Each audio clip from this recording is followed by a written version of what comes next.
It is the 22nd day of August 2025, a day that many will remember, particularly within the Protectorate of the Republic of Kenya, because a lot has been transpiring within the country and also beyond our borders, and matters that are quite significant to us as Kenyans. But first, let's take a look at tonight's top stories.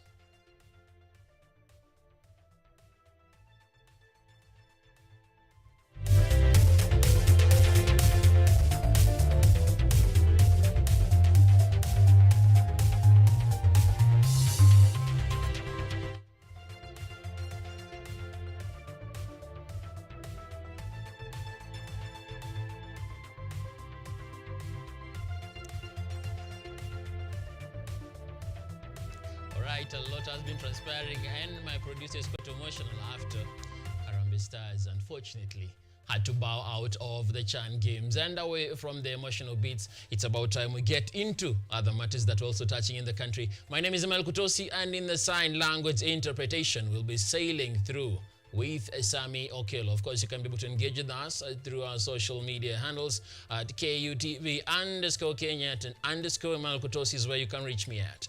Feel free to engage. Now, Interior Cabinet Secretary, that is Kipchumba Murkomen, has strongly condemned the violence that marred Rigathi Gachagwa's homecoming. Speaking in Kerugoya, Murkomen accused the DCP leaders of ignoring security protocols by failing to notify police, warning that anyone responsible for the unrest will face a prosecution. The Interior Cabinet Secretary Kipchumba Murkomen faulted DCP leader for neglecting to inform police about former Deputy President Rigathi Gachagwa's homecoming, underscoring the legal requirement for prior notification. I insist, for avoidance of doubt, that anybody who wants to have a public event, it is important to notify the police and to cooperate with the police officers. We not want situations where people refuse to notify the police, insist on having political activities notwithstanding police advice, and then go ahead to blame the same police. Yet prior to that, they were saying they don't need the police. Chaos erupted during the former DP's much-hyped comeback. Supporters clashing with police at the Jomo Kenyatta International Airport and in Kirinyaga. Tear gas, curfews, and panic turned a planned celebration into mayhem. Lamenting over the scenes at Kenya's International Gateway, the Interior CS is now squarely blaming DCP leaders for flouting security protocols and vowing that those behind the violence will face prosecution, declaring that airports are highly secured facilities and not venues for political drama. I was, for example, very saddened that political activists were going to play games at our airport. I mean, you could see people want to invade inside the airport, and that is a very serious issue. The airport is a protected area. It's not a place to play the kind of politics that we saw. And you saw, people entering inside the airport just with a lot of razzmatazz for absolutely nothing, for pure zero political value, zero economic value, zero PR. Whatever it was being done, it was just useless. Murkomen further urged tougher police deployment to protect journalists and the public at high-profile events. He called for stronger coordination between security agencies, the media and government to safeguard press freedom and public safety. Regrettable that the journalists were in that situation. And I think going forward, we just need proper deployment of police officers so that they can also protect not just journalists but members of the public. And maybe this is something we can work with the association for the journalists and to see what will happen during such events. How shall the local police commander dealing with those issues, how will they, what we can tell them to secure the journalists. There must be close between the media and the police office and the government. The Interior CS warned in no uncertain terms that the government will not hesitate to crush security breaches, where he promised increased police presence at future political gatherings to ensure law, order and public safety prevail. Edna Nerea, KUTV, Nairobi. We now extend beyond our borders, where President William Ruto, while on an official visit to Yokohama, commended Japan for its consistent support to Africa. He highlighted the Tokyo International Conference on African Development, TICAD, as a platform advancing cooperation, growth, and cultural exchange between the two regions. President Ruto praised Japan's crucial role in Africa's development, from infrastructure, energy, and education to economic growth. Addressing the Yokohama City Assembly, he reaffirmed the importance of TICAD in strengthening Kenya-Japan relations and fostering inclusive, sustainable growth across the continent. Kenya deeply values Japan's consistent support in critical sectors: education, health, agriculture, energy, infrastructure, and security. These partnerships have been central to Africa's socio-economic progress. He described Yokohama as a symbol of innovation and sustainable urban development, and cited educational and cultural exchanges between Kenya and Japanese institutions as drivers of mutual understanding and long-term partnership. We appreciate collaborative initiatives to promote science, technology, engineering, and mathematics. We call for scaling up exchanges under the Africa Business Education Initiative, the Timbuktu Initiative, the African Youth Program 2025, and joint research linkages between Japan and African countries. World Bank Regional Vice President Ousmane Diagana warned that Africa is at a critical turning point. With a rapidly growing youth population, he urged greater investment in human capital to drive future growth. Africa is at a turning point. With a rapidly growing youth population, we must invest in people to unlock the continent's full potential. This means prioritizing education, health, and job creation as pillars of inclusive and sustainable development. President Ruto also highlighted Africa's disproportionate climate burden, noting the continent contributes just 4% of global emissions, but bears severe impacts. He called for fair climate financing to support adaptation and mitigation, emphasizing the need for climate justice. Africa contributes barely 4% of global emissions, yet suffers disproportionately from climate change. Addressing this injustice requires equitable climate finance, predictable support for adaptation and mitigation, and urgent implementation. We urge Japan to champion climate justice and advance this agenda at COP30. As Kenya and Japan deepen cooperation through TICAD, their partnership is expected to play a critical role in shaping Africa's economic future. Glory Kadure, KUTV, Nairobi. Japan will rally back into the country, where leaders allied to the Democratic Citizens Party (DCP) have faulted the government over the disruption during Rigathi Gachagwa's return. Kiambu Senator Kirunga Thangwa and Manyata Mbigitonga Mukunji alleged the chaos was orchestrated to frustrate their party leaders' procession. Sasa jana ndio tulijua wewe William Ruto, you are the biggest goon, you are the super goon. Wewe ndio ulileta hiyo fujo yote ilionekana jana. Sisi tulikuwa watu maelfu kwa uwanja wa ndege, hatukuvunja hata ndege, hatukuvunja hata dirisha. Lakini nje kwa barabara, wewe ukapanga vijana, wakachukua mawe, ile inaitwa ya 9, wakapanda juu ya bridge, wanaangushia Gachagua akipita. Haki ya nani? Mbona tu wanapiga Rigathi Gachagua? Hiyo ni kuoneshana Rigathi Gachagua ndio mwanaume. Ndio mwanaume. Wengine wanafanya mikutano sijaona wakipangwa. Sisi tu ndio tunapigwa. William Ruto jana Rigiji akitoka kule airport alileta goons ambao walivua za watu wakiwa supervised na police officers. Polisi wanalinda goons badala ya kulinda wananchi. Nyinyi Kanyombo semeni washindwe. And away from the political banter, beads traders at the Masai Mara are reporting a strong season as tourists flock to witness the wildebeest migration. Women in Lake Market say their businesses are thriving thanks to county support and securing trading spaces. Camp operators also confirm increased profits, though concerns remain of unprofessional tour guides. Stakeholders are urging higher standards to protect the Mara's global reputation.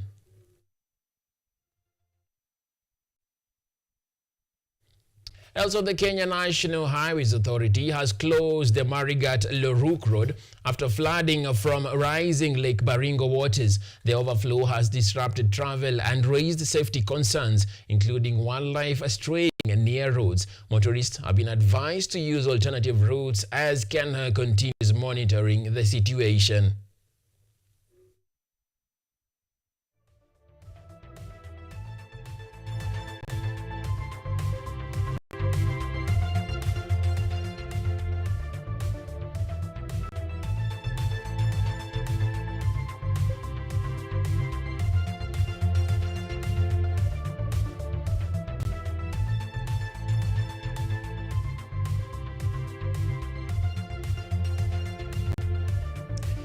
Minutes past the top of the hour, and we are still pressing through, resilient as we are as Kenyans. In a moment, we'll be coming back with more reports. Don't go too far as we take our first break right here on KUTV.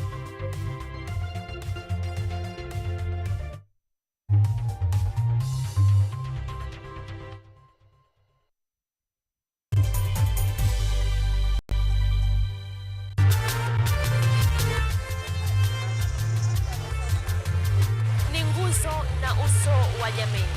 Kupanda shuka akawa tuzo, ukakamavu wake ukatii na kumfanya mwenye bidii. Kwa machozi na makeke akabaini jinsi ya kuweni.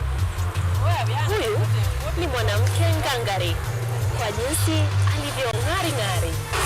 Mimi ni mwanamke mwake. Usikose kutazama kipindi cha mwanamke mwake nami Caroline Kimwele.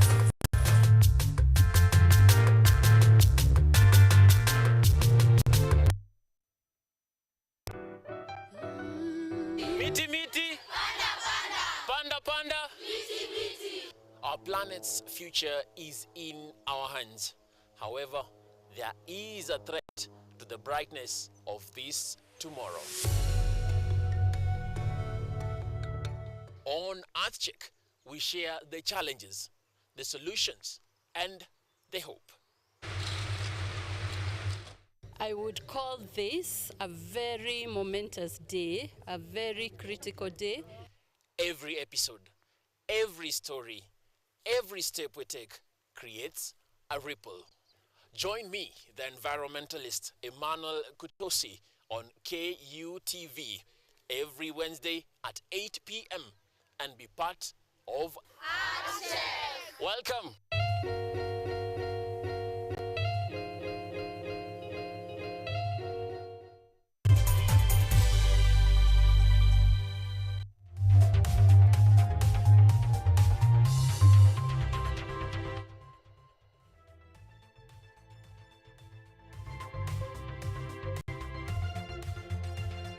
Welcome back to the broadcast. Now, Health Cabinet Secretary Aden Duale has dismissed claims that his ministry paid 20 million shillings to a ghost facility. He clarified that the funds went to Nyandiwa Level 4 Hospital in Homa Bay County, operational since the 1970s. He added that the abandoned building shown in reports is unrelated and urged media to verify facts before publishing.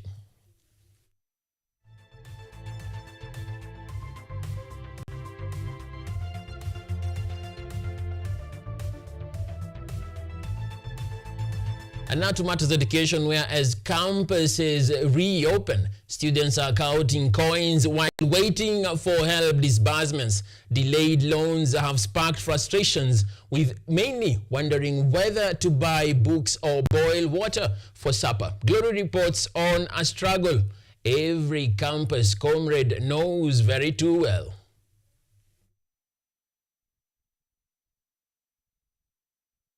Baada ya Wizara ya Elimu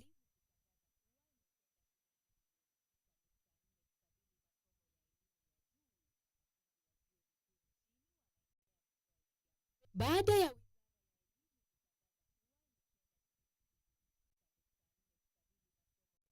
Apologies, an interesting day we are having today as Kenyans. Now, moving on now, the Kenya Agricultural and Livestock Research Organization, KALO, is advancing trials on a blight-resistant genetically modified potato variety. Researchers say the new Shangi variety could cut production costs, increase yields, and maintain the same taste and nutritional value. Pending approval, the potato will undergo national performance trials before commercialization.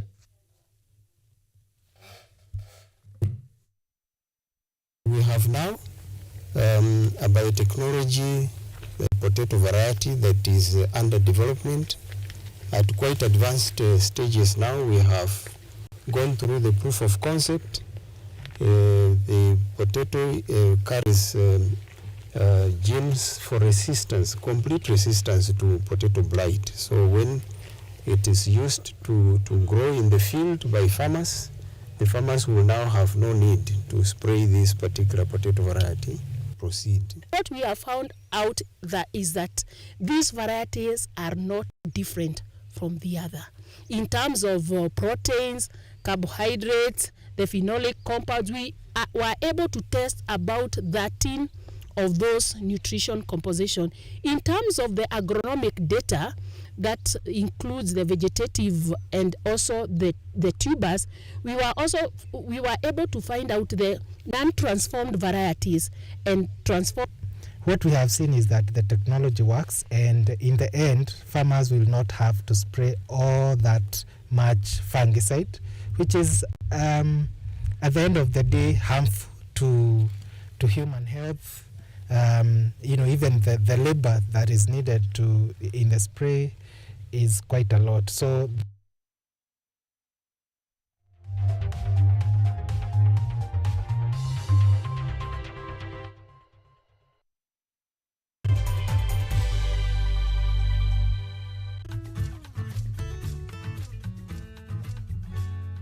Hi, my name is Stella Tioi.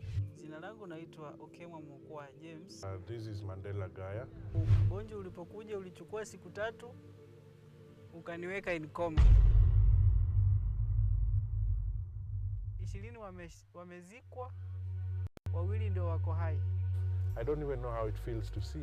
I feel like I cannot express myself well the way somebody who can walk can actually express themselves. Ilichukua muda mwingi mrefu tena mpana ili kuikubali kwamba mimi siwezi tembea tena.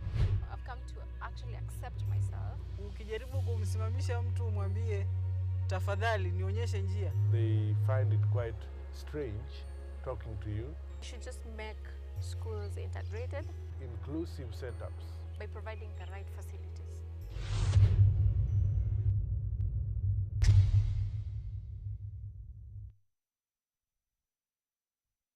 This year, North Coast Beach Hotel has exciting holiday offers just for you. Whether you are planning an August family break or a magical Christmas getaway. For the August family offer, make memories with your loved ones at only 11,543 Kenya shillings per person, sharing for a 2-night stay on half board. There's free family entertainment, fun indoor games, and lots of activities for children. Plus, get a 10% discount on all extra services during your stay.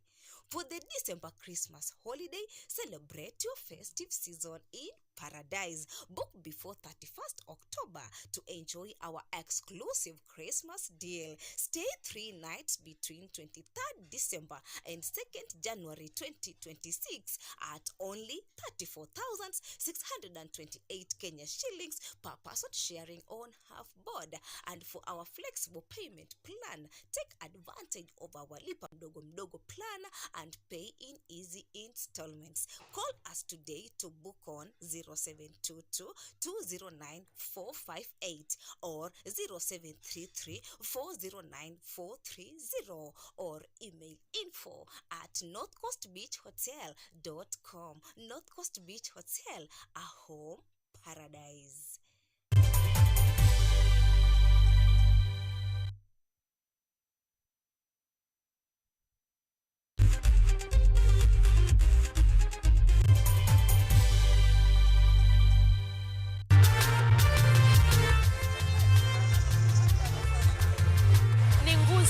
na uso wa jamii.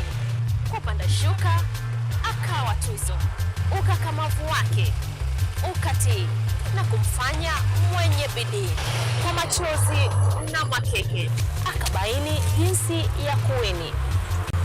Huyu ni mwanamke ngangari kwa jinsi alivyo ng'ari. Mimi ni mwanamke mwake. Usikose kutazama kipindi cha mwanamke mwake nami Caroline Kimwele.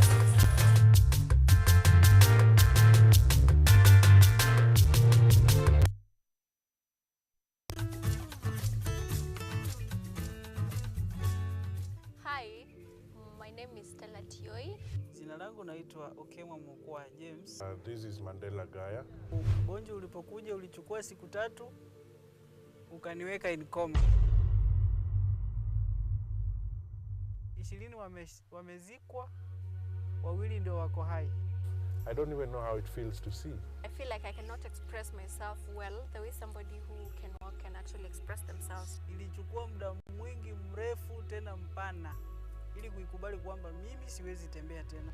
I've come to actually accept myself. Ukijaribu kumsimamisha mtu umwambie tafadhali nionyeshe njia, They find it quite strange talking to you. We should just make schools integrated Inclusive setups. by providing the right facilities.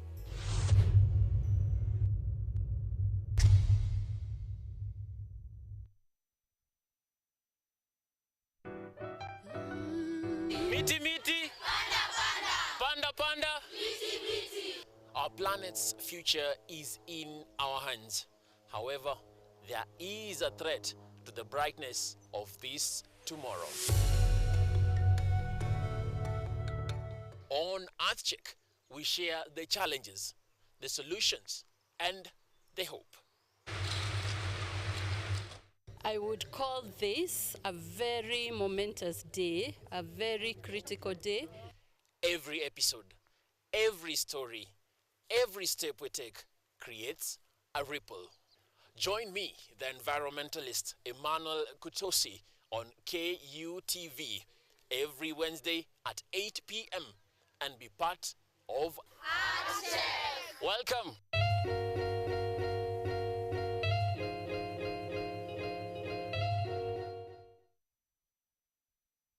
This year, North Coast Beach Hotel has exciting holiday offers just for you. Whether you are planning an August family break or a magical Christmas getaway, for the August family offer, make memories with your loved ones at only 11,543 Kenya shillings per person, sharing for a 2-night stay on half board. There's free family entertainment, fun indoor games, and lots of activities for children. Plus, get a 10% discount on all extra services during your stay. For the December Christmas holiday, celebrate your festive season in paradise. Book before 31st October to enjoy our exclusive Christmas deal. Stay 3 nights between 23rd December and 2nd January 2026 at only 34,628 Kenya shillings per person, sharing on half board. And for our flexible payment plan, take advantage of our Lipa Mdogo Mdogo plan and pay in easy installments. Call us today to book on 0722-209-458 or 0733-409-430 or email info@northcoastbeachhotel.com. North Coast Beach Hotel, a home paradise.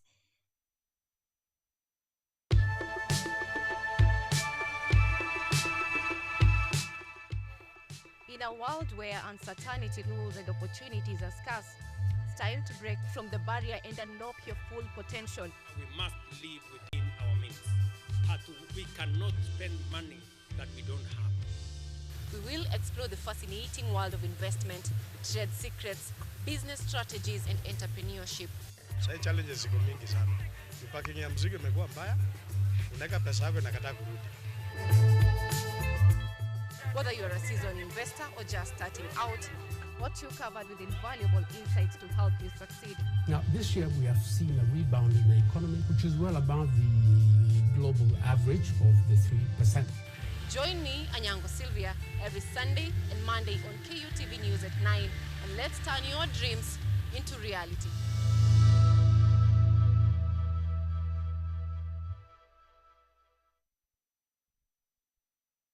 Are you an aspiring media practitioner, a graduate, or you just want to advance your skills in television production?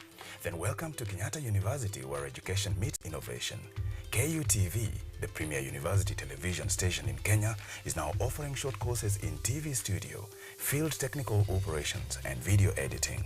Through these courses, you will acquire hands-on skills on camera operations, media production, lighting techniques, audiovisual editing, and sound and visual control, and how to operate key equipment in modern TV control room.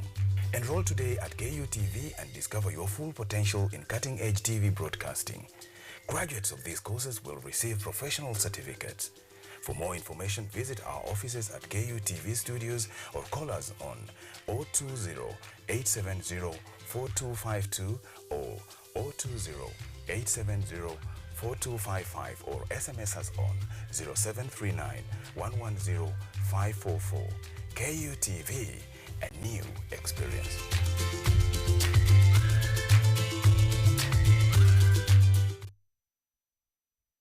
This year, North Coast Beach Hotel has exciting holiday offers just for you. Whether you're planning a July escape, an August family break, or a magical Christmas getaway. For July special, book 2 nights and get 1 night absolutely free, all for just 17,314 Kenya shillings per person, sharing on half board, as you enjoy access to free swimming, a fully equipped gym, guided reef walks, and a complimentary sauna session for each booking.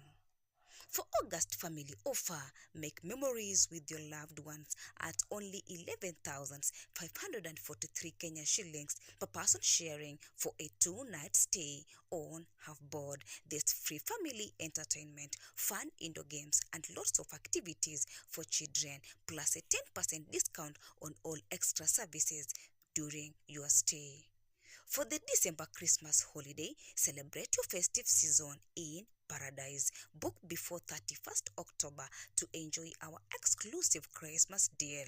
Stay 3 nights between 23rd December and 2nd January 2026 at only 34,628 Kenya shillings per person, sharing on half board. And for our flexible payment plan, take advantage of our lipa mdogo mdogo and pay in easy installments. Call us today to book on 0722 209 458 or 0733 409 430 or email info@northcoastbeachhotel.com. North Coast Beach Hotel, your home in paradise.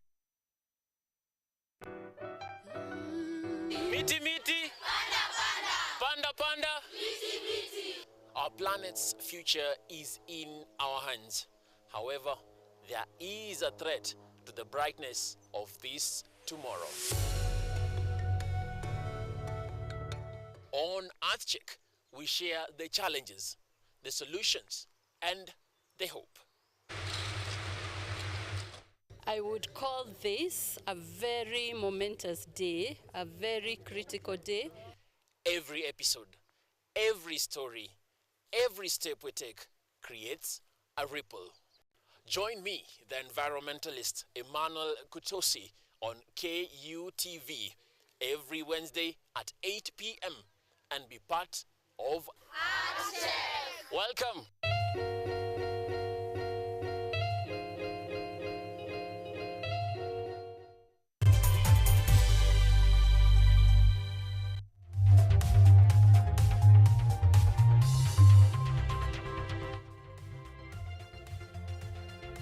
Welcome back to the Friday edition of the KUTV Prime Time News.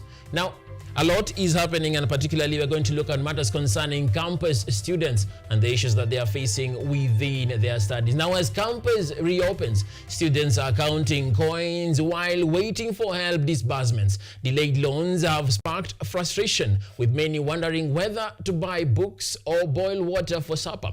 Glory reports on a struggle every comrade in campus made know too well.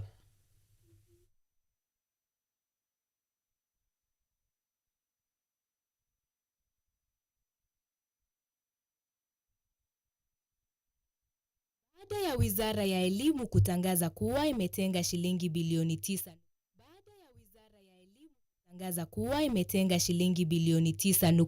kufadhili masomo ya elimu ya juu, wanafunzi wa vyuo vikuu nchini wanaendelea kutoa hisia mseto siku chache kabla ya muhula wa kwanza kwa kalenda ya masomo.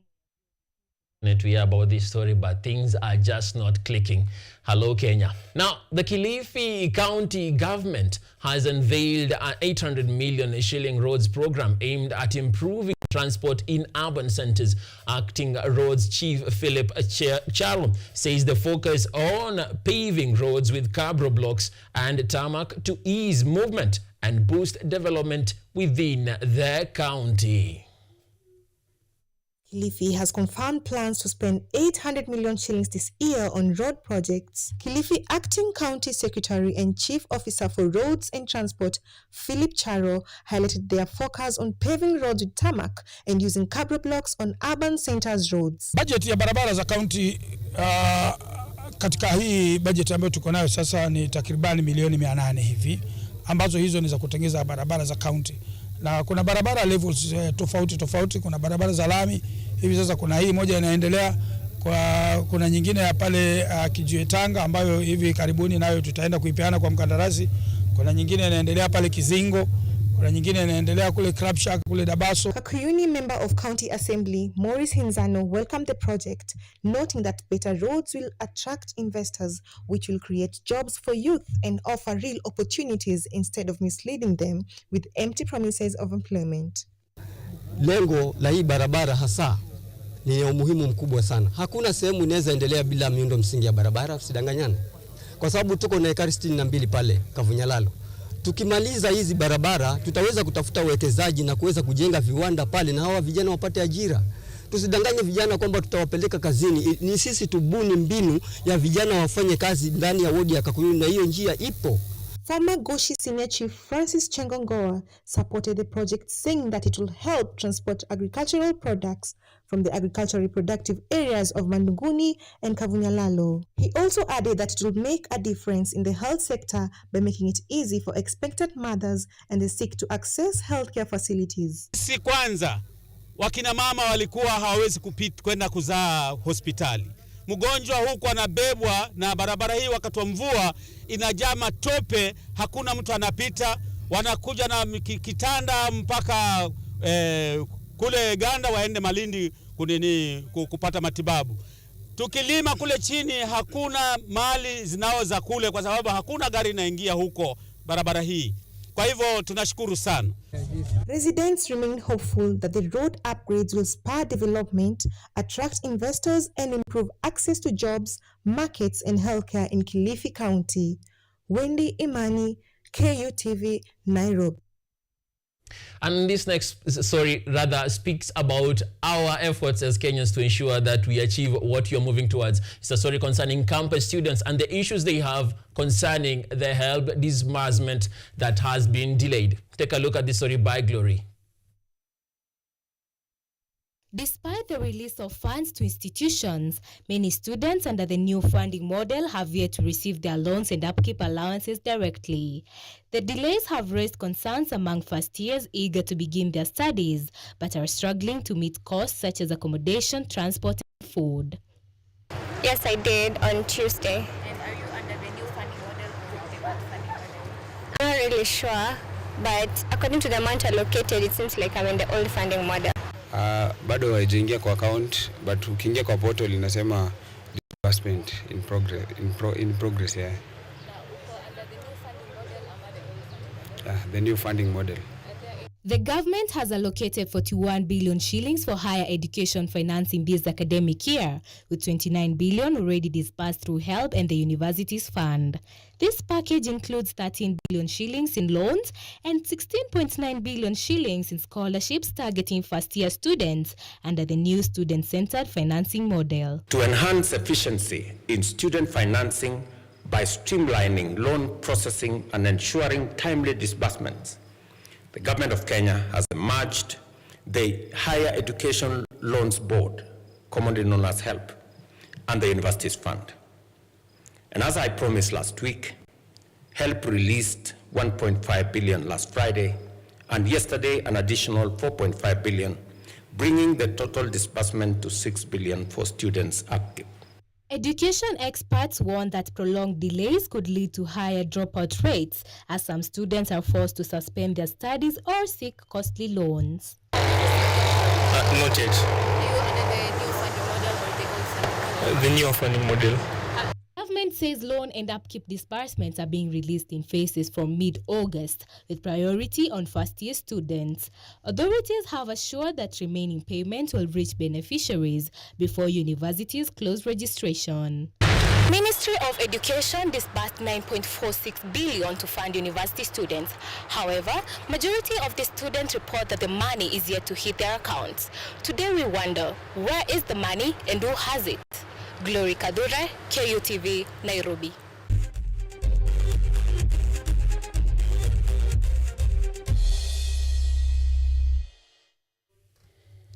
And now we're in the sports where we must be strong. It was a heartbreak for Harambee Stars as they exited the Chan tournament after a penalty shootout loss to Madagascar. The match ended 1-1 in regulation time before Kenya fell 4-3 in penalties, leaving fans disappointed, and a spirited performance, of course, is what the Kenyan team was able to display.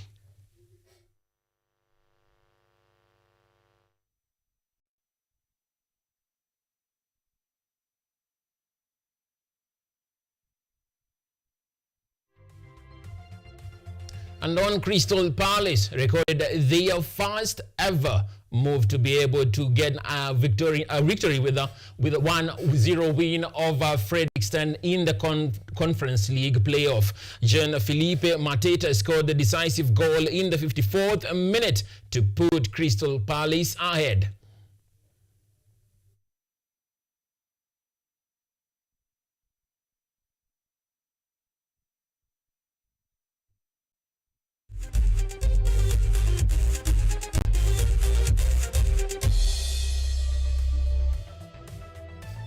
Now, in moments like this, it's easy to let frustration take over. But what can I say? We are Kenyan and we are resilient. Of course, I'm speaking concerning the Chan games that we've exited. And shortly, we are looking at the Tanzania game and Morocco. And most likely, they'll be joining us on the benches.